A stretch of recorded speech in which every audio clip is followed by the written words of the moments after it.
Welcome to PHP Podcast. I'm Mike. And this is Orlando, and we're on episode 229. I'm still in shock. 230. Is it 230? Yeah. Seriously? It's 230. How am I? Come on now. Yeah. Okay, I'm looking this up. I'm verifying. We just did 228 update episode. 229 was our, it's not on Anchor at the moment, but Oh, that's right. we did our our eBay reaction video. Yeah, our eBay seller squad Man, reaction. we're just cranking out episodes that I can't even keep track. That's right. So now, speaking of cranking out episodes, we're doing some changes here, huh? Yeah, so we've talked a lot about wanting to do more content and trying to provide more value. And we love our long form podcast. We think it's a cornerstone of who we are as PHP Podcast, especially the update episodes. I mean, they're so pivotal to just our DNA. But we do. You know?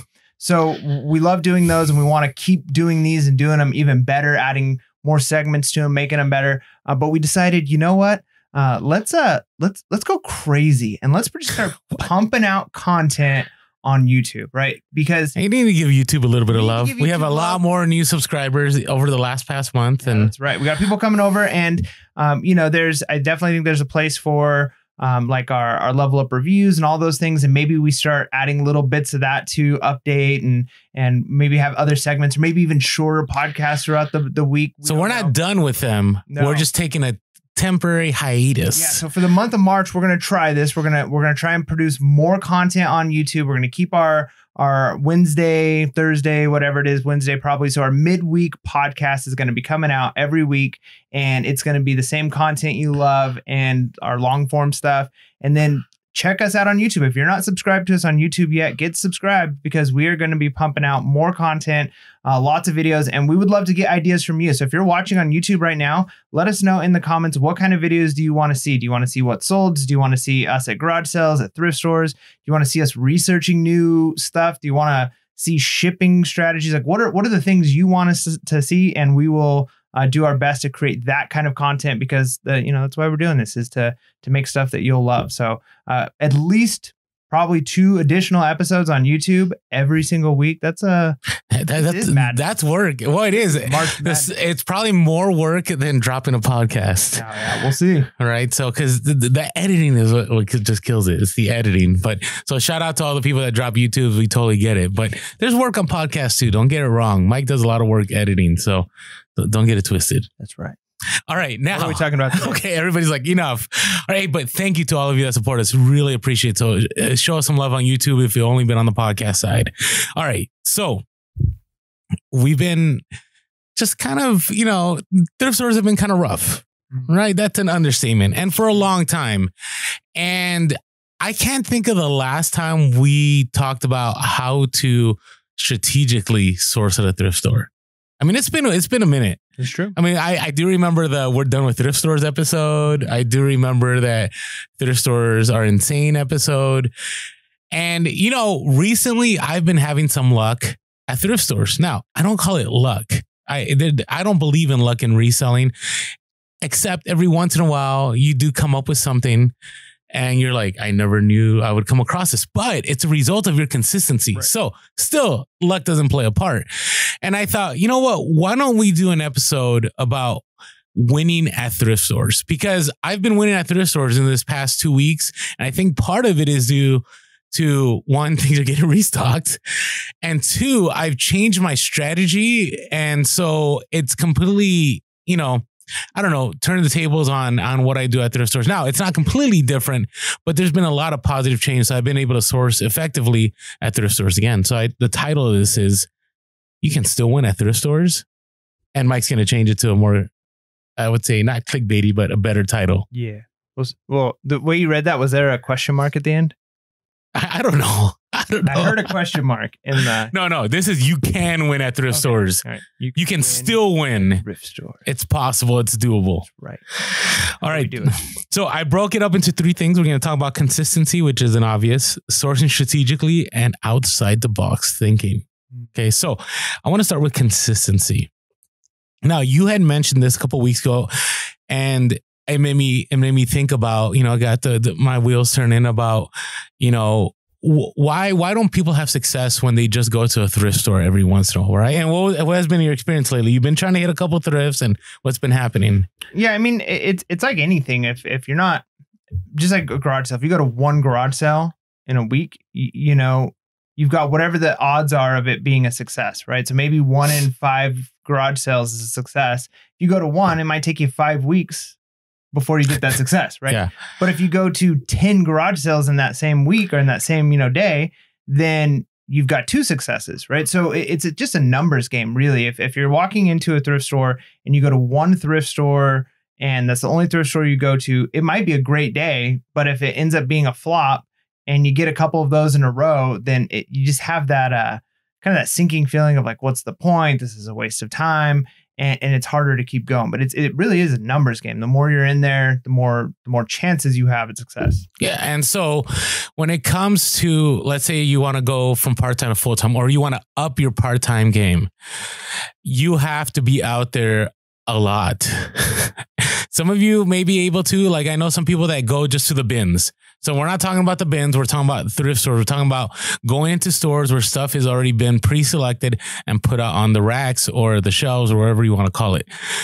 And this is why you have to be out there consistently. Now, when I mean consistently, I don't mean like, hey, I'm going to go, you know, on the way home from work, you know, every once in a while, or, you know, when I'm running errands, I'm going to stop in. No, I'm talking about having a consistent plan throughout the week that, hey, on Monday, I'm going to hit these 2. On Tuesday, I'm going to hit these 2. It doesn't have to be every day, but I'm just throwing something out there. On Friday, I'm going to hit these stores, and you have to hit stores consistently. And this is why.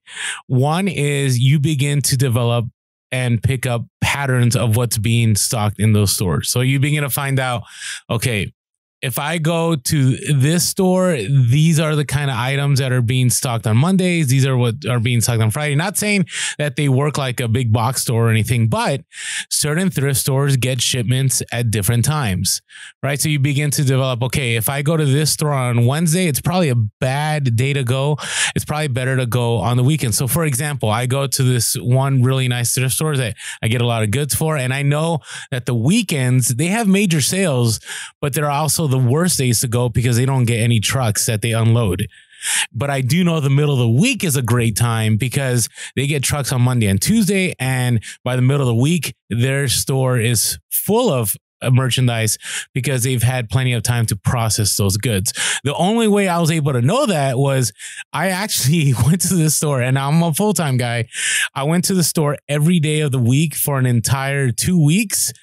And it took a little bit of driving, but I was like, I need to find out, because I come to store on some days on the weekend and it's horrible. I go to Wednesdays, sometimes it's good. I go to Thursdays, it's okay. But since they have a sale on a certain tag, a lot of this other inventory is out and this other inventory is available. So as a result of me testing it out and being out there, I finally figured the store out. And now I know what time. Actually, I got it down to what times of the day to go. I know not to go when it opens on certain days, and I know to go right before it closes on certain days. And the only way you're able to figure that out is by being consistently out there.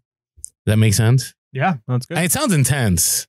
I mean, again, I say this is if you want to level up your part-time, or if you're going full-time and you are going to depend on thrift stores, you just need to be out there. And like you said, it is a numbers game. I remember it's a numbers game and it's a knowledge game, because if you're brand new and you're just going to thrift stores and thrift stores and thrift stores, but you're not spending the time to, listen to podcasts, watch YouTube, do your own research, you're going to get discouraged really quick. You're going to hit, 10 to 20 stores in a week, and you're going to come back home and you go, I can't find anything. And I've done that before. I've shared many times when I was part-time as a teacher, I would take my Christmas break and my summer and I would spend time just sourcing, but I really wasn't doing a lot of researching. And I would find that I have hours of wasted time and I would just burn out real quick. And I don't want that happening to people. So you need to be out there. You need to figure out when sales days are. Actually, even knowing when certain managers are on duty, like that helps out. Have you been able to work any deals with managers in the last few years?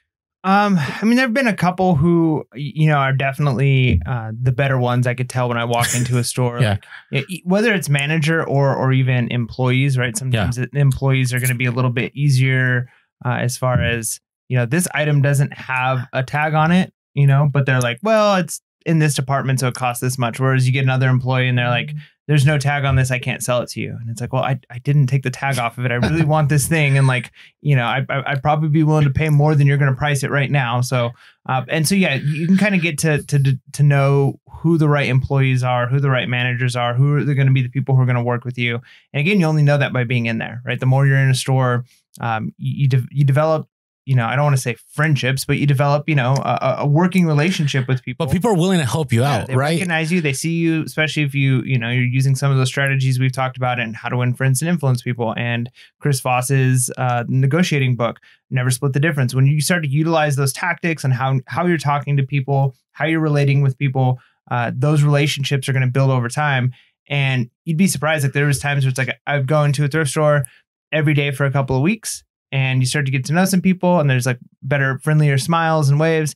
And then you don't go for a month or two to that thrift store and you come back and the person acts like they've never seen you before. Yeah. Right? So they see a lot of people. And so, you know, maybe I'm just forgettable, but yeah, you've got to be consistent in there. And again, if it's a dead store that's overpriced on pretty much everything, and almost every thrift store is going to have a weakness or two, but if it just doesn't seem like there's enough weaknesses to justify it, maybe don't waste your time there and go get to know another store.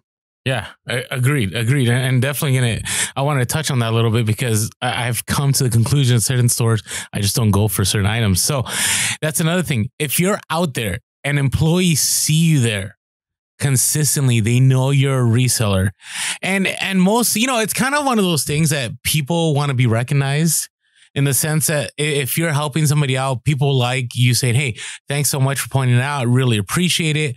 And so I'm just going to jump to that point right now. I had a point about being consistently friendly. Like, so being consistently out there isn't just a benefit because you get to see what patterns stores have as far as stocking and what goods are in those stores or when sales are. But it also provides a sense of consistency with employees in the store. So, you know, the store that's nearby where Mike and I, you know, in our area, like if I'm not there, they know I'm not there. Like I'll show up. Like I've only been going to that store maybe once a month now because it's really gone down and the people are awesome. Just the inventory's gone down and price has gone up. So it's not worth my time. But when I'm walking, they're like, hey, Orlando, it's been so long. How's things? How's your kids? How's this? Blah, blah, blah, blah, blah. And people notice. And then they go, you know what? You know, we've noticed lately that these things have been coming in or, hey, Orlando, come check this out. And I get that every single time I'm there. Right. And so you got to know. And what happens too is when you're consistently friendly, you know, they begin to share with other employees in the store, like, hey, if this guy with the huge goatee who comes in, like, hey, help him out. He's one of our helpers. It's one of the reasons I like my goatee. Some people have told me to cut it. Many people have told me to cut it, but it's a good and bad. Retail arbitrage is bad because loss prevention sees me and they're like, don't sell it to this guy. He's going to buy out the shelf. Thrift stores, though, they're like, hey, this guy likes to do bit. Actually, I have a Marshall I go to and there's a lady that goes, you again? Buy whatever you want. I'm going to help you out. Nice. So, but again, even with RA, being consistent and being friendly and talking, and I get it. As a reseller, I know a lot of us, and not me, but I know a lot of resellers are introverted and they don't like getting out there. They don't like talking to people. But even just saying, hey, how's it going? How are you? Like, think about it. I'm sure there's not a lot of friendly people that are walking to that thrift store, but if you're able to be that smile that day and that makes their hour go by faster, they're going to be more willing to help you out. So, and do you remember that one time we went to a thrift store in it's in the same area where the Salvation Army is? Yeah. In that town, right? Remember when we walked in, we were shooting a video. And right away, one of the managers goes, hey, I remember you from the store over here. I used to be a manager, blah, blah. And sure enough, I was able to work out deals right there the moment I walked in. So you never know. You know, I always tell people this is good advice in life. This is from our Dale Carnegie book about how to win friends and influence people. Never burn bridges. That's right.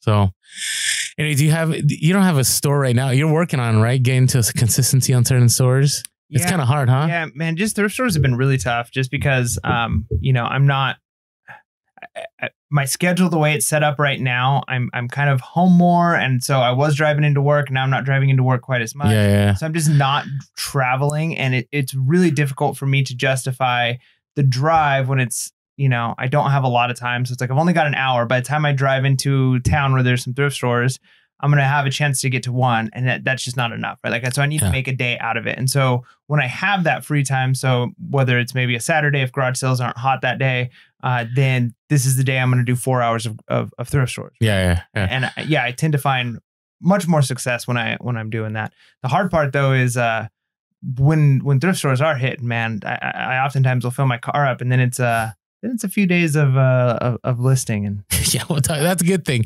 Now, the other thing I wanted to say, you're thinking about just being friendly with employees, other resellers, which is really tough to do. But if you're there consistent, like I know certain stores, and actually I got a guy right now, we exchange phone numbers. He sources stuff that I would never source, and I source stuff that he would never source. And so he'll be at a store and he'll send me a text. He's like, "Hey, Orlando, I saw these. I don't care for these. You can come pick them up over here." I'll actually, it's close by to where I live, where he'll even sometimes go, "Hey, I'll just hang out here for a little bit. I'll put in my car. When you show up, it's all yours." Right. And I return the favor. I pay it forward the next time. Right. There's others. I just ran into somebody a few days ago. We just talked about this. I just showed this on Instagram, where he was a bookseller. Right. And so I don't really sell a lot of books, but we got to talking, and he knows what I'm looking for. And so if I ever come across good stuff, I make contact and say, "Hey, here are some books." But here's the thing. That person decided to be friendly, reach out to me, say, "Hey, you're Orlando from PHP Podcast. How's it going? Great to meet you." And we struck up a conversation, and there you go. Like, I have somebody. I mean, many of you who listen have hit me up. You've seen me at thrift store, you've seen what I thrift, and you said, "Hey, Orlando, I don't pick this stuff up. I don't even know what to do with this, but here's something you may want to come across." And so develop that network. I know sometimes we get this idea in reselling that it's all about competition, and it is to a certain point, right? As far as, on eBay, you are competing against other sellers, and on Amazon and so on. But when you're in the thrift and you notice that people are sourcing completely different items than you are, it's okay. Now, if they're sourcing the same thing, it might get a little bit complicated. I do walk into stores, and there's some people that I know, some people right now that are hardcore Harley people, and we're friendly, but when we're in the store, we just don't talk, but we have an understanding.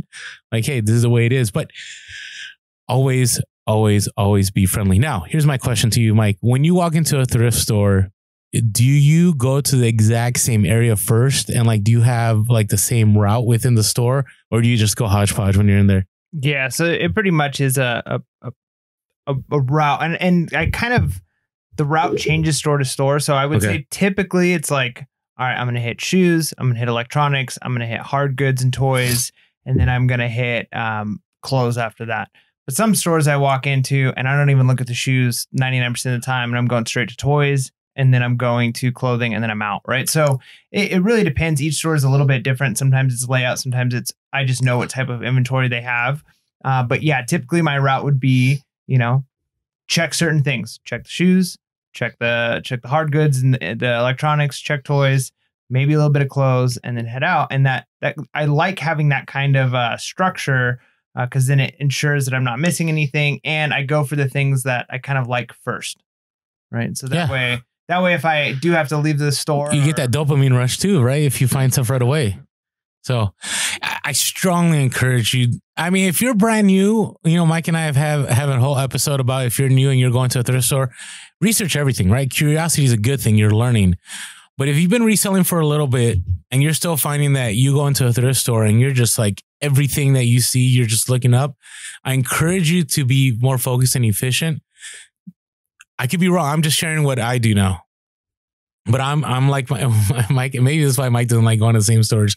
So I go to shoes first. Like, shoes to me is always a slam dunk. I'm encouraged because I like shoes. Like, if I find 2 pairs of shoes, I'm like, you know what? This is going to be good. I'm going to keep doing it. If I don't find anything, then I'm kind of like, blah. But there's one store I go to. I go shoes. Then I go to the short sleeve shirts. Then I go to the jackets. Then I go to the vests. And then after I go to the vest, I circle to the other side and I look at wallets. Then I look at toys. Then I look at the hard goods and electronics. Then I look at the sewing kits. And then I try to look at Jersey. Usually the store like is out of Jersey's pretty quick. And then after that, I go to the boutique area and that's like my final stop. And then I leave. Right. But here's the reason why you do this. You do this because you're able, again, to spot patterns of what's there and what isn't there. Right. So you become very, I don't know, is very good the word? You're good. You're good at recognizing what is valuable in that area pretty quick. Right. You're not spending a whole time like going through everything. Like this one store, I go to the shoe racks. And I don't have to pull out every single shoe from the shelf. I can just glaze over and I go, oh yeah, I saw that last week. I saw that 2 days ago, 3 days ago. Oh, here's something new. Had I not been there consistently at that store, consistently in the same area, I would not have noticed that. So for example, when we interviewed Osborne to Thrift, he does electronics. So I'm pretty sure the stores he goes to, he knows what's been sitting there for a while. He knows what he doesn't have to research anymore. And he knows what's brand new. So I would say consistently plan a route of where you're going to source. Because again, time is super important, especially if you're full time. You don't want to spend a ton of time in a store because every minute that you're in there and you're not finding something, you are losing money. So makes sense. Yeah, makes sense. Good stuff. So weird that we're talking about routes within a store. Yeah. Get your routes in. Okay. All right. And hey, I already mentioned being friendly. Now let's talk about sourcing strategically. Now, this is going to be a little bit controversial. I want to hear your thoughts. I'm a believer that certain days you go to source and certain days you just go to research and you only source if it's a really good deal. Thoughts? Are you wasting time? I don't know. I mean, I feel like you should always only be sourcing if it's a good deal. Okay. Right now, unless you're like really struggling and you need some stuff that's, you know, you're maybe less likely to make a lot of profit on, or it's going to sit for a while. So what I mean, building your knowledge base. Do you think you should be building your knowledge base at the same time as you're sourcing, or do you think it should be done on different days? Yeah, I think it should be done the same time. Okay. Because I would say anytime you're in the store, you should be trying to make money off the store and learning something along the way. Now, if you want to say, I'm going to dedicate a day where I'm specifically just going to spend a little longer in the store, I'm going to research more things. I normally looking at shoes. I normally don't look at pots and pans, but I'm going to research pots and pans, and you want to take a day to do that, that's fine. But you should be doing that with the intention of, and I'm hoping to pick up some pots and pans. Okay. Right? Not just like, I'm just going to go in and research. So I think you should always be doing a little bit of research if you're seeing stuff you don't see.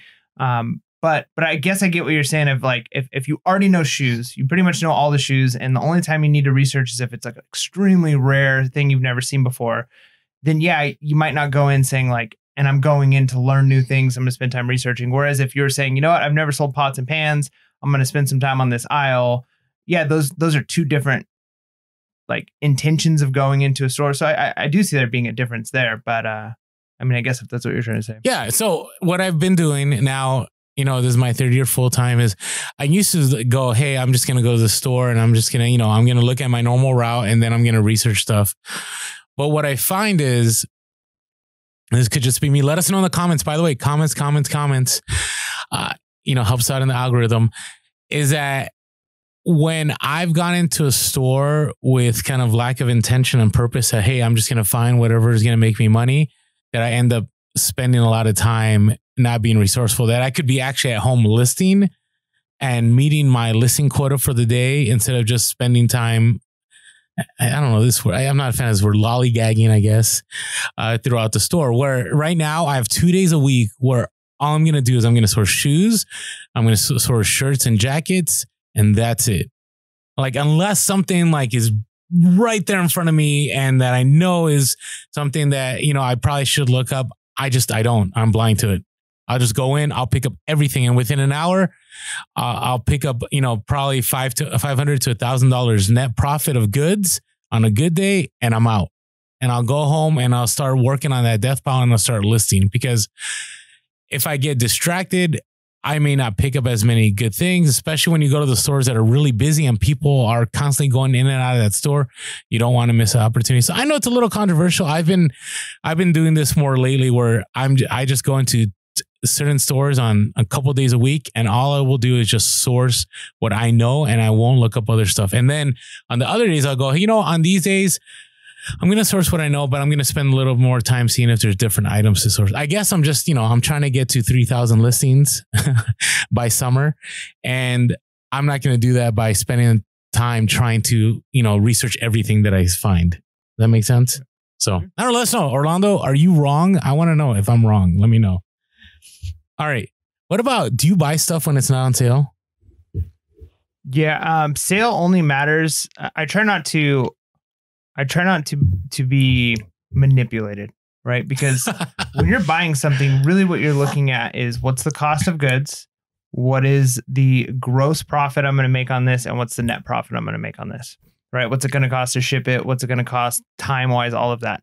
And if I see an item that is going to make me the profit margin I'm looking for, right? If I'm going to triple or quadruple my money, or if I'm going to be able to turn $5 into $25 or $50 quickly, then I don't care whether that $5 is a sale item or not, right? And so if that's full price, absolutely going to buy it. And if it's on sale, sure, I'm going to buy it. Now, the trap can be when you're like, all right, this store, white tags are on sale. I'm only going to look at white tags. Ooh, here's a green tag. Oh, it says not on sale. I'm not going to really. Well, if that's the profitable item, pick it up, right? Because the white tag item might be less profit, but don't let yourself be manipulated into thinking I'm getting a deal, therefore I'm going to be able to make more money, right? Because what matters is how much you're going to be able to sell it for versus how much you buy it for, whether or not that item's on sale. And I think that the sales can be great, right? Like a lot of times it is the sale item where it's like, I wouldn't normally pay $10 for this, but because it's 50% off, $5, now it's worth it for me to get. So there are times where the sale drives me to purchase something I wouldn't buy if it was full price. But if the full price item is profitable. So you've been manipulated, you're saying? No. I'm saying if I wouldn't pay $10 for it, I'm only going to be able to sell for $25. Yeah. But it's on sale for 50% off. Okay. All right. Yeah. So if the sale brings it into the profitable range. I see what you're saying. Okay. Yeah. But good. If that doesn't matter, then it doesn't matter. Yeah. I hear a lot of resellers that go, I won't pay more than $5 for something, or I won't pay for more for $10. I've even I've been at thrift stores and heard resellers, yeah, that's not worth it, but I'm going to come back, in 2 days. And so as soon as they leave, I'll just pick it up and I'll buy it. Just because here's the thing. You don't know when that item's going to be back, right? You might say, I want to wait for a sale day, but a thrift is sketchy. Like, you don't know. It could be gone within half hour. It could be gone within 5 minutes, right? I was at a Salvation Army a few weeks ago. There's a bunch of Del Mar Hawaiian shirts. And I think they're like $7 a piece. And then, I heard the announcement like on Saturday, everything's $1. And so, somebody approached me and goes, hey, maybe you should wait until Saturday and you can get these for $1. I'm like, well, no, because these shirts are going to sell for 50 to 60. I want to guarantee that I can make that profit, because if I wait till Saturday and it's not there, it doesn't matter if it was $1, I have nothing to sell anymore. So you have to take action. And by the way, you're at the thrift. So the expectation is that the price is low enough that you're going to make profit. And here's the other thing. Usually thrift stores, at least the ones I know, there's some that don't function this way, but the ones I know, they'll put items on sale like any other retailer. They'll put items on sale that have not sold. And there's a reason why it's on sale. And it's because they just haven't been able to move that merchandise and they want to move it. Right. So I find that on certain stores, most of the stuff that's on sale is trash. I can use a nicer word, but it's just junk. They want to get rid of it. They want the people that are willing to buy something for $1 and sell it for 10 to pick it up. They're not looking for resellers to pick it up. But I find that most of the time, the items that I sell make the most money on are items that were never on sale, right? Because there's less competition. And on top of that, the stores already researched it and they know that it's worth money, and that's why the price is up and that's why it won't go on sale.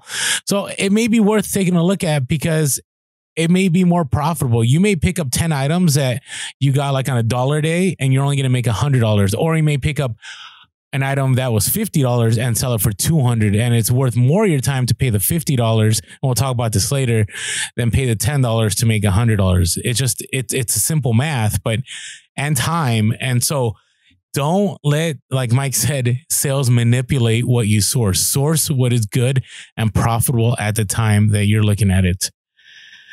All right. And this is the one that Mike and I have both had to learn, and we're still learning, is source what you'll list. Because I'm telling you, at the thrift store, you can find stuff all the time that is profitable, but will not be profitable because you won't list. Now, we talked about VCRs and DVD players. Are there new ones you've added to that list?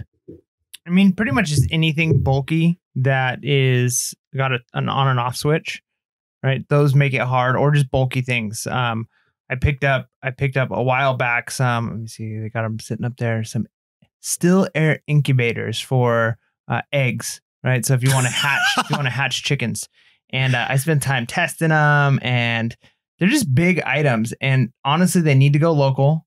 And now that I'm thinking about it, we're getting close to springtime. It's now about time I should be listing those. But yeah, there's certain things where it's like, man, they just take up so much space. And you know, if I sell them and ship them, my profit margin is too low. So I'm already planning on doing local. And then, you know, if I've got to test it on top of that and then cleaning it. So yeah, anything that unless the profit is going to be huge, like if I'm going to make $200 or $300 profit off of something that needs a little bit of cleaning or it's going to take up a little bit of space, I'm fine with that. But if it's $50 profit and I'm thinking, honestly, a good pair of shoes or a couple of good textbooks and I'm making the same amount, yeah, I'm probably not going to pick up that thing. Yeah. I mean, for me, I don't mind bulky items, but well, like to me, electronics that you have to test, I just won't pick them up. I mean, it depends how complicated. Like I just sold a Laserdisc player for good money. So is it worth me spending 30 minutes? Yes. Like I will list that because I know I'm going to make, $200 to $300 profit based on, how much it'll take to get it done. But at the same time, right, I have DVD players. I still have VCR. Tape decks. Tape decks used to be something I used to pick up all the time, like like the boom boxes some of the they're not boom boxes, but the ones that you hook up to a receiver. I don't know what they were, but is there a name for those? Is it just tape deck? Yeah, I don't know. Okay, all right. So I used to pick those up all the time. I used to test them. I used to maybe try to fix them, but now I just don't. I have no passion to do that. And so I have about maybe 8 of those that are sitting in storage that I got them for $10 and I could probably sell them for $100 a piece. I have no desire to list those because I can also pick up a jacket for $10 or $20 that is way easier for me to just list and ship.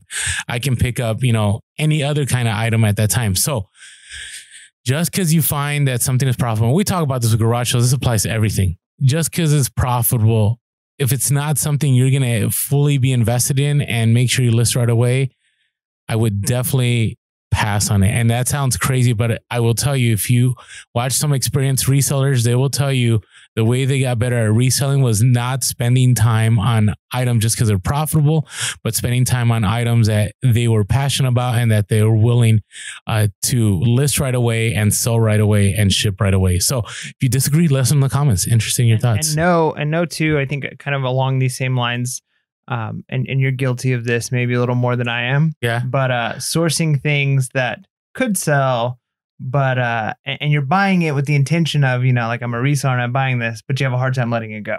Oh yeah. Right. Yeah. So only source things that you're actually willing to list too. I mean, if you want to buy it for yourself, be honest about it, right? Be honest. Like I'm buying this for me, and I'm not specifically talking about you and your Funko at this point. Oh yeah. But hey, that Freddy Funko's gone up in value, by the way. If you don't, okay, real quick. If you don't know what we're talking about, I picked up this Freddy Funko on liquidation from Toys R Us. It's been 3 years now, almost 2.5 years. Paid $1,000. Do you know somebody found it on Facebook Marketplace for $100? Really? Yeah, it was on social media. Anyways, the price now for one of those is $2,500. So if I hold on longer, maybe diamond hands, it'll sell for $10K. So you never know. Anyways, go ahead. Yeah. So, I mean, that's one thing, but then I like it too much. Yeah. And so, yeah, again, that's one example. But yeah. There's been other things that I've bought and it's hard to get rid of, like maybe a book set or a board game, right? There's been times where it's like, oh, but I kind of want to play this one and keep this one. And then it's like, do I list it? It might sell. What if it sells before I get a chance to play it, right? So you got to be careful with what you're buying in that sense too. But the other thing that can be nice is maybe you don't know where to start or you want to start a new niche. I was just randomly thinking, it'd be kind of cool to get into ham radio. Right. Like there's been a couple of years I've looked into possibly doing ham radio, and I haven't done it. But if I'm going to do it, there's times when I'm at garage sales and I see somebody's got like, police scanners or different ham radio equipment, and I don't know enough about it. So I just pass. But I'm like, man, why don't I just learn and then start doing local pickups on this kind of stuff? And if I want this to be a hobby that I possibly dabble in, just make it part of my reselling. And then I can collect things as I go and then resell the stuff to make the hobby pay for itself. And you're learning as you go. So find things that you're interested in, but that you're actually willing to sell. Like, don't do it if you're not going to sell it. I've got a couple of board games that just they were bought with my business money, and I don't know if they'll ever be listed. Just saying. So no, that happens. I will say the longer you resell, the more you're likely to keep things, right? Because when you have a good amount of inventory, I think it's okay every once in a while. But I agree. I agree, because you're out there trying to make money, and if you get too attached, you might get attached to a lot of items. So, hey, I've only had like 2 or 3 items like that. So anyways, yeah. But again, source what you like. Clothing's another one. This is why my son right now, I'm teaching him how to resell. And he's like, yeah, I'll pick up whatever. And like, he's like, I'll do shirts and I'll do stuff. But every time we go into the thrift, he doesn't go look at shirts. Why? Because I know he doesn't want to. Like, picking up a shirt means you got to make sure that there's no flaws. You got to take measurements, right? You have to, notate what kind of material it is. I mean, there's a lot more work, right? Where I've noticed recently, he likes picking up toys. Why? Because it interests him, and it's easier to understand. It's a hard good. It's just different. And so I know that if he starts picking up clothes, he's going to end up with death piles. And I think one of the reasons a lot of resellers have death piles is because they pick up items that they don't want to list. Yep. Just throwing it out there. So, all right. Hey, we're going to move on to more. But here's the thing. I had to get here early today because Mike's like, hey, can we record earlier?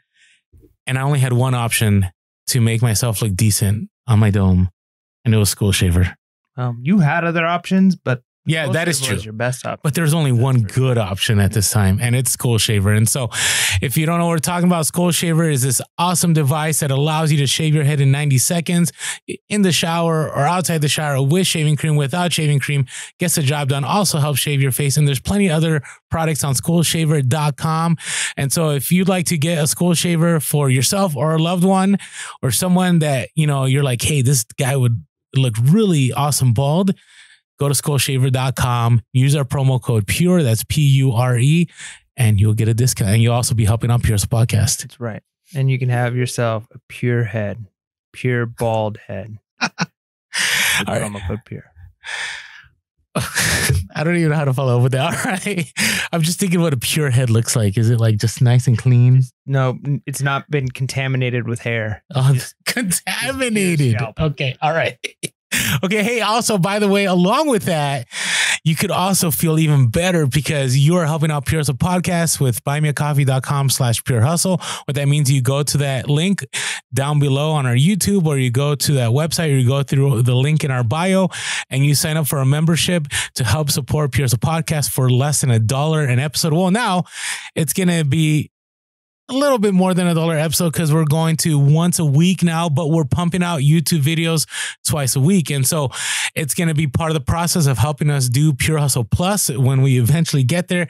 This is why we're doing all these things. We want to be able to provide more content at in the most efficient way, which ends up, helping us out too, because buymeacoffee.com/Pure Hustle, when you sign up for those and when you put in dollars, it gives us the freedom to function more as creators than resellers. And I think the issue that Mike and I both are having is, well, we have families. Mike's teaches full-time and I'm a full-time reseller, right? And so as much as I would like to say that 90% of our revenue comes from being content creators, it's more like 10%. Sometimes it's like 3%. 1%. 1%. And so this is why we established buymeacoffee.com/Pure Hustle. So if you'd like to help us out, again, please sign up below. Also, if you want to follow us on social media, we are Pure Hustle Podcast on Instagram, Facebook, and TikTok. We are Pure Hustle Cast on Clubhouse and Twitter. You can give us a call, 619-738-1170, 619-738-1170. If you ever have any tips, give us a call. Let us know. We'd love to play it on the air if it applies to our episode. You can always shoot us an email at Pure purehustlepodcast@gmail.com. That's purehustlepodcast@gmail.com. And as always, we are on YouTube and we're going to be pumping out more videos. So if you haven't had a chance yet, please go over there, hit that subscribe and hit that bell notification so you know when we're dropping those new videos in this March Madness of media.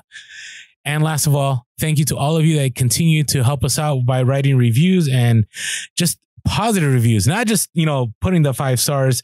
Some of you have taken the time and you've written very eloquent, very poignant. Is that the right word there? Sure. and real, because here's the thing. It's like Yelp, right? When I go to Yelp, I don't read just the person that put 5 stars and said, thank you. Right. I read the one that tells me like what I want to know. Like, what is the store about? What can I expect? What are the prices? And a lot of you appreciate everyone that's done the 5 stars and also appreciate people who have taken the time to write us great reviews. So I'm happy with the one from Lil Chicken who just said, love the podcast. Yeah, Lil Chicken. I mean, that's good. Short and to the point. And then we got here from, I want to read one more from Mrs. Half Pint. Nice. Lil Chicken and Miss Half Pie, man. These are the best names I've ever heard in my life. I do. And I love the title here. Get your reselling PhD from the ellipse ... It's probably PHP. No. Oh, maybe. Oh, maybe. It's probably a longer Get your PhD from PHP. Man, we're taking that. Get your reselling PhD from PHP. Now you know me. PHP University. We're starting that. All right. Coming soon. So it said, just finished binging all episodes and finally caught up a couple of weeks ago. Wow. That's intense. By the way, we have over 1 million listens and we appreciate all of you that tune in. 1 million downloads. We've had it for a little bit, but we thought we'd finally share. Incredible amount of practical real world free reselling advice. Agreed. After listening to over 226 episodes and a number of YouTube videos, these guys are like family. Wow, that's really nice. Everything from bolos to level up reviews. By the way, taking a break doesn't mean they're gone. Just taking a break for now. To update episodes, to hustle the week, and even conspiracy episodes. We haven't done one in a while. It's once a year, so we're due for one eventually. Are relevant and educational. You may not always agree with everything these fellas say, but you can't argue that they are real. We leave every episode with some nugget of wisdom or knowledge. If you're starting out reselling and can only choose one source, Pure Hustle Podcast should be it for honest and relevant info. And then this is Half Fine asked that we make the first 400, and you are into the 400 and now moving on to the 500 club. Right. So we're at 406. So thank you guys for your reviews. All right. It's time for our next incredible segment. I love this segment. Yes. Love celebrating the wins. This is one of everybody's favorites. Come on, hustlers. It's the freaking hustle of the week. Yeah. Hustle of the week. Here we go. Our first one comes from Greg. IG handle at Greg_Rocky_Mountain_resell. So he's always in the YouTube comments. We love that. Thank you so much. I love when it's like a different community, right? Like we've got our communities on each social media, and the people who are on our YouTube, man, I love it. Like there's the comments we get sometimes, like some of the best information I crack me up sometimes come from the YouTube comments. So thank you guys. So he picked up a plush at the bins for about 75 cents. Okay. Based on the weight. So sometimes the bins. We don't know what that is because, our bins here isn't by weight. It's not. Yeah. No. It literally, you go and they charge you per item. Yeah. And not great here. But so consulted some other resellers and collector groups. That's when and it's like, all right, I need to do some consulting here. So he listed it for $300 and got a best offer. And so it was a vintage Rushton Bear Crying Red plush. Sold it on Mercari in an hour for an offer of $250. So 75-cent plush at the bins, which means if it got to the bins, man, this has probably been sitting in a thrift store for a while. Maybe. It depends. Some stores just go straight to the bins. Well, either way, a 75-cent plush to $250.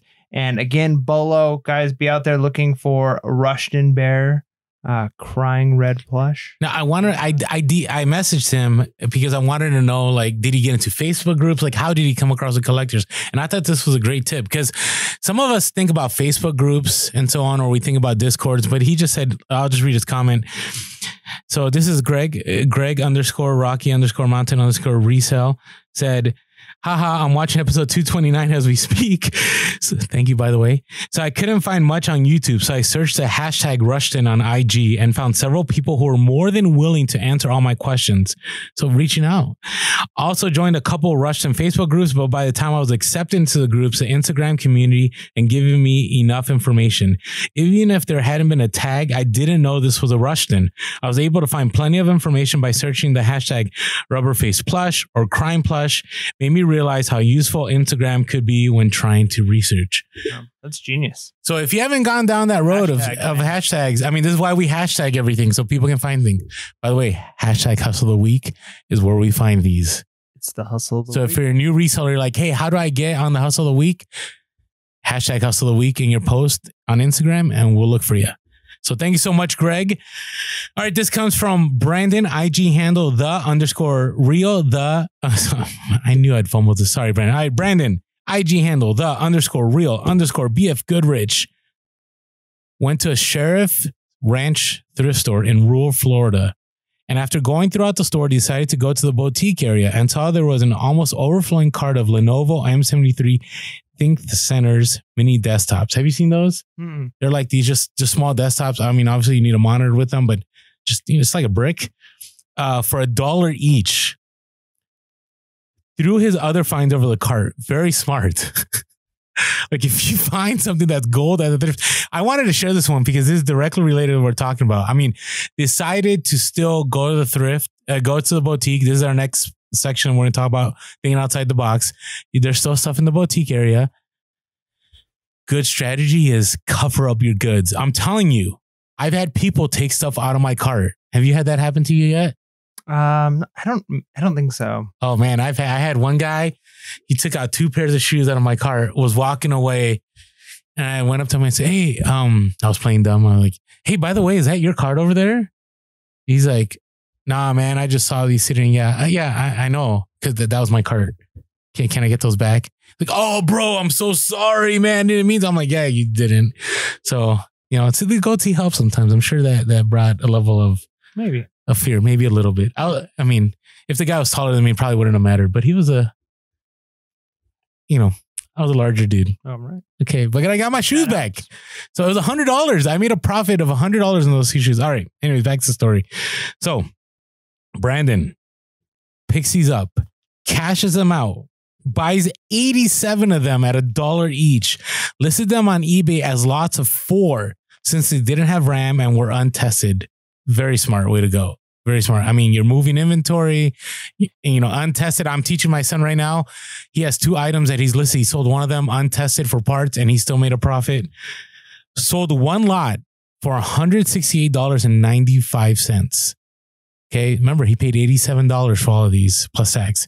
Sold 2 lots for $240 and then 17 lots for a total of $2,899.15. So he turned that $90 into $3,000. Again, you never know. You never know. The thrift is not dead. Is it more difficult? Yes, it is. I mean, I can't think of the last time I picked up something at the thrift that I made several $1,000s on. I mean, there's a lot of resellers that can say, I've never picked up that much at one time, right? But there's always that one time that you'll remember. So Brandon, thank you so much for sharing that with us. It's good stuff. Our next one comes from Stephanie, IG handle at Stephanie Fusion. So picked up a pair of 2 Winnie the Pooh garden statues. Found them on Facebook Marketplace and paid $10 total. One of them was a Tigger and the other one was a Winnie the Pooh. And the statues are 20 years old. So these are like vintage old school statues. And they're pretty rare, but they were in great condition. And she listed them on eBay. Sold one of them for $118 and the other for $120. So you figure $5 each, one for $118, one for $120. I just am interested. Are you like a Winnie the Pooh? Like, is this something you already know? Like, is this your niche? Or were you just like, you found and you're like, hey, I think these might sell for something? Because that's one of those things that I might research at a garage sale, but I don't know if I'd look, But again, if you're seeing things on eBay that sell, that's not a bad idea, is to say like, that's an interesting thing that I've, see this sell. Now I know something to look up on Facebook Marketplace because you might find similar stuff. So great job, Stephanie. I just actually sold a Winnie the Pooh lamp not too long ago. Nice. Not for that much money, only for like $40 or $50. But anything like that is definitely going to happen. How much did you pick it up for though? I think like $250 or something like that. So that's still a win. Yeah, but man, shipping lamps. It just wasn't worth it. Yeah, they're just so big. Right? Yeah, I know. Lampshades are hard to Did you pack it separately? Yeah, we floated it separately, but it just takes a bigger box, right? Because then you have to have the lamp and the shade. And one of our YouTube videos might be how to float a box. Ooh, I like that. So I wanted to share Stephanie's score here, Stephanie Fusen on Instagram, because I do not like knickknacks. Like at the thrift, like I look at the knickknack area and I'm just overwhelmed. Like I don't even know what to look like. Do you look through the knickknacks? Yeah, sometimes. Okay, yeah. So I had a lot of respect when I saw this. I was like, this is great. Need to share because these were mini garden statues. So great job. All right. What about my house of the week's going to be vague. I'm just throwing it out there. So I want to hear yours first. No, go ahead. Okay. All right. So I have to be vague because this is Orlando's personal bolo. And here's what's happened. Okay. And let me explain why I'm vague. So what I've recognized and some of you have caught on is as we got more of a following, we have a lot of, and we love everybody in San Diego. But what happens is when I share stuff on Instagram or I share stuff on YouTube, all the resellers in San Diego put their save searches to those items. And I'm creating my own competition, right? So our goal of the podcast has always been is to teach people how to do things, not exactly just say, hey, pick this up every single time and you're going to make a lot of money. Now, we may do some what solds in the future, right? Just because, hey, people like to know and it's different, but I don't want to create some self-competition. And this is why. Let me explain to you why. So I went to the thrift the other day. I hadn't seen one of these in a while. I mean, I might not even share this with Mike. So be aware. Okay. Picked it up for $10. Actually, I was going to post this on Instagram and I held back. And this is why. And a lot of you are going to be like, why are you sharing this, Orlando? So I'm not sharing you what the item is. I'm sharing you what you should do to maximize your profits when this happens. So I find this item, $10. I look up the comps. It's like $100 plus. And they're selling consistently. So I pick it up. While I'm in line at the thrift, I'm like, I wonder if there's any more of these in San Diego. So I go local, I search up, sure enough, I find another one for $15. While I'm in line at the thrift, I send an offer. The person responds, hey, I'm like 20 minutes away. I'm like, hey, I can be there in 20 minutes, pick it up. I go over there, I pick the same up. So I have two of the same item that I just found at the thrift. I list both of those items within 24 hours. They each sell for $100 each. Nice. Right. So now my safe search is for that item. Right. And if I were to share this right now, all it would take is 10 other people to do the same thing and I'm out. Right. So I hope you guys understand. And if you're not happy with me, let me know in the comments. But I think we all as resellers understand. But here's the thing. If you go to the thrift and you find something that's really good, put a safe search on your Facebook Marketplace, on your OfferUp. There's ways you can do it on Craigslist. So then whenever that item shows up, you have another bolo that you can constantly, so you don't even have to go searching for this. It's going to come to you. And now you have your bolos on your safe searches on your local deals. So hopefully that was helpful. That was my hustle of the week. It turned $25 into $200 plus within 24 hours. I like it. All right. So mine, you might remember these, and these are, I think, a different system than the one you use. I think these specifically were for like some kind of a smart board or something. But do you remember when you were a teacher, you had a parent donate some things for students to be able to like do Jeopardy stuff? Yeah, the clickers. Yeah.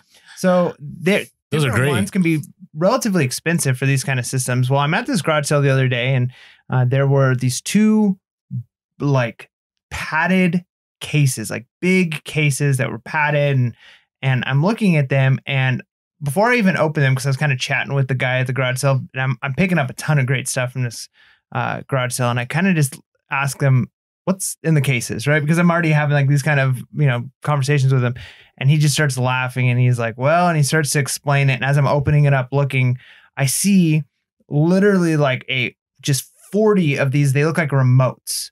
Okay. Right? And I'm like, what are these? And oh yeah. Sure enough, they're like, you scored. They're like clickers that you can like students. You can hand each one to a student. There's a thing that plugs into the teacher's computer and they can send responses. They can type responses. There's different things like that.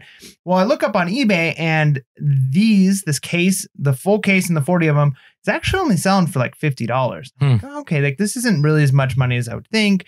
But there's a second case. And so I'm assuming both cases are the same, right? So I'm like, well, how much are the cases? Because if I could pick up 2, I can make $100. And he's like, well, $20 each. I'm like, oh, it's just not a lot of money there. So I open up the other one. I see there's different, like it's like it's the same company, but there's different types of like receivers or different types of the devices the students would use to input their answers. And so as I'm looking up these different ones, the second case had like 3 different ones in it. One of the devices, there's 10 of them, and they're selling for anywhere from $10 to $15 each. And then the other controllers, there's another one that has different buttons on it, and there's like 10 of those, and they're selling for like $5 to $10 a piece. And so I'm like, all right, like there's some money here. Like I can, but only one of the cases. Like the other case, I'm like, if I pay $20 for this case and I can only sell it for like $40 or $50, it's just not really that great. So I'm like, but this box over here, I could probably part it out and make like $150, $200 on. So I'm like, would you do 15 for this case? And he's like, yeah, I could do 15 for the case. So I get him down to 15 on the case. And as I'm leaving, he's like, you know what? Like, you're already taking the one case, just have the other case. Nice. So basically, the other case, which I'm going to be able to sell for, $40 or $50, I got for free, not only covers and is profit, but it more than covers for the case where I'm going to make like $150 to $200 on. So that's like the deal when it's obviously good when you could buy, we sometimes think like the one item can pay for the rest of the lot, but it's great when the one item that pays for the rest of the lot was free. Oh yeah. You know what I mean? No, I agree. It's good. So yeah, it was a good haul, and I got a lot of things from that garage sale. Next time we do an update episode, I want to talk about it because I got some great stuff. We had a great garage sale weekend. Yeah. So, but that's kind of cool. And if nothing else, especially the case where I part out all the pieces, I like the case is like thick and foam, and there's like slides where you can stick stuff. Like it's a great case. Like I might be able to use it for something else. So it was a win. So hustle of the week because I got a good deal. I talked him down. I got something thrown in for free, and it was cool. So let me add to your tip and let me add the educator side of it. So I use those things all the time. That's why Mike brought it up. I actually had families that like donated money for me to buy those because it was such a hit with all my students. And here's the thing. Look all of them up. And this is why. So at one time, there was a wireless one that I used to pick up. When I bought it brand new, it was $180. Since then, it's gaining popularity and it's $400 brand new. Okay. So if you can find it used, teachers are looking for it. All the time I would have teachers that would students that would smash the buttons or whatever, and it would break. And I'm like, I don't want to go buy a whole new set. I'd rather just buy replacements. Mm-hmm. And so I would just buy the replacements. The other thing is you might think, well, if this is wired, that's old technology. Nobody wants it. Not true. I prefer wired ones right now because I find that the wireless, the lag time is too great. Or sometimes you can use cell phones or like buzzers, or like there's this thing called Cahoots that teachers like to use. But the response, you get into an environment when there's like 20 to 30 people using cell phones, it doesn't work really great. So people would rather have a clicker that's reliable, that's wired, because, there's nothing breaking up the ability for people to respond faster. And so think about all these things. Don't disregard something and go, oh, that's old technology, blah, blah, blah. There are teachers. Remember, teacher budgets, depending on what kind of school they go to or they work at, they vary. Right. So not everybody has the money to buy the $400 wireless, clicker response set. They may only have $100, or they may have a department chair that's stingy that doesn't want to drop that money, which I never was. But, they have to be, resourceful. So that's a hustle and a bull of the week. Thank you, Mike. So, all right, let's get back to let's talk about our last few points here about thrift stores. All right. Here's the thing. Once you do the first two, then you can start thinking outside of the box, right? To win. All right. So eventually when you learn patterns, then you begin to go to certain stores just for specific things like I talked about before. Like, do you have certain stores that I'm going to go here for just this? Or are you still kind of... Yeah, no, for sure. There's certain stores that are better for toys, and there's certain stores that I know I'm going to go to for shoes. Yeah. Yeah. I mean, like there are certain stores that I will go for books. Like I'm ready. I'm going to take my scanner with me. I'm ready to go. And then when I go to certain stores, I'm like, I'm not even going to waste my time. There are certain stores that have electronics that are just trash, like all the time, right? So when I go there, now you might disagree, but I will not waste my time going through the electronics section. I will just spend my time in the clothing. And I know that their shoes are trash. So I'm not even going to spend time in shoes. For example, there's parts of LA, there's stores in LA where their shoes are garbage all the time. So I will not look at shoes. And maybe I'm losing out, but I'm making the most efficient use of my time. And then at the same time, you know, you also understand like there are certain stores that are more, I would say, better about soft goods, you know, like clothing, and there's other stores that are better about hard goods, or they have better prices, right? So you got to weigh the two. So again, this kind of ties into step one about consistency. Like you have to be consistent to be able to do that. Now, you had just talked about lots. Now, do you ever look at the bags inside thrift stores and think about how you can lot things up and sell them as lots? You mean like the bags that hang on the wall? Yeah. I usually don't do those, huh? Okay. So I would say start looking at those, right? In the sense of sometimes some stores, they'll get like somebody will donate, I don't know, let's throw it out there, 100 WWE action figures. And they might break it up into 20 bags. Right. And then within those 20 bags, you might throw some, you know, Cars, Lightning McQueens in there or whatever. It depends. Right.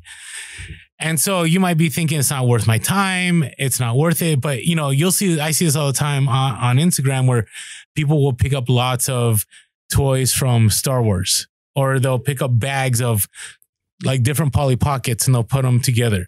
Right. Actually, Cosmic Deal Heather just posted this. This is what reminded me of this. Not Hunter, Heather. And I follow her on Instagram. Great tips. Actually, there's a hustle of the week I also was going to share that she had, but we'll wait for that. And, you know, they're able to pick up multiple bags and then they lot up. So they'll buy 3 bags for $4 a piece. And if they just picked up 1 bag, there might be $20 profit. But if they put all 3 bags of the contents together and they lot them all up, they may be able to sell all 3 bags together for over $100, right? So you have to be able to lot things differently. Nerf guns. Nerf guns is another one. I go to thrift stores. I'm learning this with my son. Again, my son likes to look at Nerf guns. And one Nerf gun by itself within the thrift store might not be worth it. But if you find 5 different Nerf guns, and they don't have to be the same model, right? Sometimes people are looking for their kids. Like they just want to buy Nerf guns. I mean, is your son playing Nerf guns yet? Is he old enough?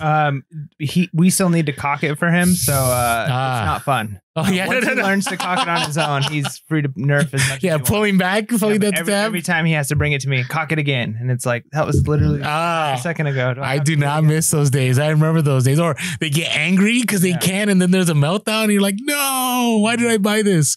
So here. I just got him a punching bag though. He is liking that. Oh, there you go. There you go. So for example, what I do all the time is with my son, we literally have an arsenal. Like we have probably like 50, not 50, maybe like 30 to 50 Nerf guns, all thrifted. Right. And sometimes with those Nerf guns, I'll put them in a lot of 3 or 4 and they'll sell. So think about lots when you go into thrift stores, right? Or you may be able, sometimes people donate for the same shirt. So they may not be really expensive shirts. Let's say they're Patagonia shirts, right? They're not, there isn't anything special about them, but somebody has donated 4 XLs. You can buy all 4 separately and you're not going to make a lot of money. But if you put them into a lot, somebody's like, hey, I get my shopping done at one time. Maybe it's worth picking up. So again, thinking about going outside the box when you're thrifting in a thrift store, sourcing in a thrift store. All right. What about paying up? You have any paying up stories? Yeah, I'm sure I have plenty actually. I mean, it goes back at the thrift. Yeah, at the thrift. It goes back to that idea of what's the total profit going to be. And so, yeah, you can't go into it thinking I will only pay $5 for shoes or only pay $10 for shoes. Cause yeah, sometimes you see shoes at a thrift store and they want $20 for a pair of shoes that used on eBay are going to sell for 15, right? Mm-hmm, like, and it's just like, this is obnoxious. Of course, I'm not going to pay this much. But if you're buying something that's worth it, if you see a pair of shoes that you can sell for 200 and you have to pay 40 for it, it's like, all right, I can do that. Mm-hmm. Right. So it's a mindset change. You can't set an arbitrary number as far as like, this is the most I'll pay for an item. You're going to pay what is going to make you profit. Now, the flip side to that, I've definitely paid up getting like lots of items as far as like, I was at a thrift store one time and they had like new tag, like workout women's shirts, right? And it was from like a unique brand from like, it was like a Swedish brand or something. I don't know. And they wouldn't go down on price and I wanted to buy all of them. So I bought like 30 of these shirts and they were like $8 or $9 each, right? And like for a one piece of clothing at a thrift store like that's a little bit of money. And buying like a whole bunch of them, but I know I'm going to get like $30 or $40 each. And the nice thing is they're new with tags and there's only 4 styles, right? So I only have to take 4 pictures and 4 listings and I'm good to go. And I've got multiples of each of these. So it's worth it, even if it's like, all right, I normally wouldn't necessarily be super excited about paying $10 for a shirt that I'm only going to make 30 for, right? Because it's like, okay, there's money there. I'm happy with that occasionally. But if I can pay $10 for a shirt that I can make 30 for, but one listing gets me 10 quantity, I'm much more likely to pay up because the ease of time, and then I'm not having to source 10 more of these things in the store, random stuff. I can just get it all done at one time. So that's another time. Sometimes you pay up because you're going to get more profit. Sometimes you pay up because it's going to be easier. You're willing to pay up because you're going to higher quantity of them. Maybe your listings are going to be easier. Maybe it's an item that's going to sell faster. So there's multiple reasons why you would potentially pay up. Yeah. Again, I find 2 reasons to pay up. Like Mike said, the obvious one is, hey, if you're going to make good profit on it, you're better off. I mean, again, I always say I would rather pay $50 for something that I'll sell for $200 than pay, barely anything. And it's going to require a lot more packing item after item after item. The other thing is this is going to sound kind of weird, but if you are known at a thrift store to be able to pay good money for items, managers will be more willing to work with you. So I have certain thrift stores that they'll post stuff and they're not going to get, normal everyday people going in there and saying, hey, I'm going to pay this much, right? Because let's be real. These thrift stores that are charging a lot for items, they're not charging it for the common public. They're doing it for resellers because they know a reseller will pay, right? And so what happens and what I've done before is I've paid up sometimes. Like there was something, I remember one time there was a Disney, not Disney. There was a Tommy Bahama. It was like a Boston Red Sox Chicago Cubs embroidered jacket. And it was $80 and I could flip it for about $200 to $240. And $80 was, it wasn't like, I didn't want to spend $80, but I knew that the manager was there and I asked the manager, hey, listen, I'm willing. I want to buy this. Can we work on the price? And he said, no. I'm like, hey, I'll buy this. But in the future, if there's anything that you have something like this, maybe we could work on the price. Can you contact me before you put it on the sales floor? Hit me up, let me know. And sure enough, after that, myself and that manager have a great relationship. He'll text me if he finds anything good, or when I go to the store, he'll go, hey, Orlando, this is what I got. And so sometimes it's worth paying up because if managers know you're willing to drop money, they're going to be willing to make a better deal because they know that you're going to be consistently out there paying for stuff. So doesn't hurt to think outside the box and pay up. I know you're at a thrift store, but if the profit's there, it's definitely worth doing. So, yeah. All right. Well, hopefully all these tips helped you. You can still win at the thrift store. There's a lot of money to be made. And if anything, the hustle of the week will hopefully help you make plenty of hustle of the week. And with that being said, make sure to be real, be relevant, and be reselling. Peace.